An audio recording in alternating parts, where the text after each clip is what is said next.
আসসালামু আলাইকুম। আম পৃথিবীর সবচাইতে সুস্বাদু একটি ফল। এটি দক্ষিণ এশিয়ায় বেশি উৎপাদিত হয়ে থাকে। বাংলাদেশের চাঁপাইনবাবগঞ্জ, রাজশাহী, নাটোর, নওগাঁ এই অঞ্চলে বেশি হয়ে থাকে।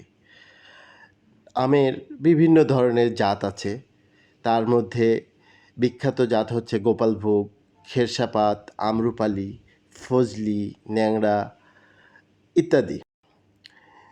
এটি বাংলাদেশের উত্তরাঞ্চলে বেশি উৎপাদন হয়ে থাকে। সবচাইতে বেশি উৎপাদন হয়ে থাকে চাঁপাইনবাবগঞ্জ এবং নওগাঁ জেলায়। এছাড়া বাংলাদেশের প্রতিটি জেলাতেই আম উৎপাদন হয়ে থাকে। আম কাঁচা অবস্থায় থাকে হচ্ছে সবুজ এবং পাকলে হলুদ এবং লালটে আকার ধারণ করে।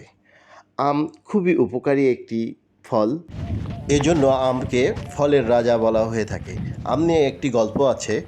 আলেকজান্ডার সিন্ধু উপত্যকায় আম খেয়ে মুগ্ধ হয়েছিলেন। এ কারণে তিনি আম ছড়িয়ে দিয়েছিলেন ফিলিপাইন, ইন্দোনেশিয়া, মালদ্বীপ, মাদাগাস্কারে। চীন পর্যটক হিউয়েন সাং এই আম সারা বিশ্বে পৌঁছে দিয়েছিলেন। এই কথাটাও ইতিহাসে খুব সুন্দর করে পাওয়া যায়। এটি একটি প্রসিদ্ধ ইতিহাস। একসময় আম তৈরি করতে অনেক সময় লাগতো। এখন অল্প সময়েই আম চাষ করা যায়।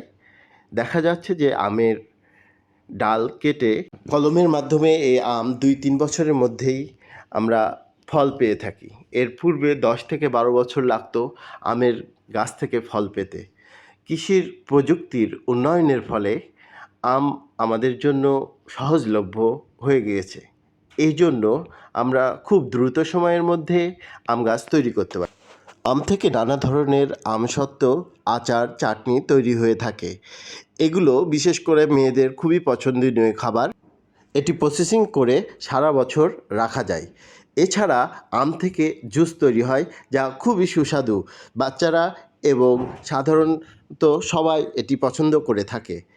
কথায় আছে যে ঝড়ের দিনে মামার বাড়ি আম কুড়াতে সুখ, পাকা জামের শাখায় উঠি রঙিন করি মুখ।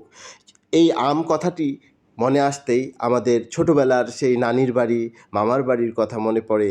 বৈশাখীতে যখন ঝড় ওঠে তখন আমরা আম কুড়ানোর জন্য বাগানে যাই। ধন্যবাদ।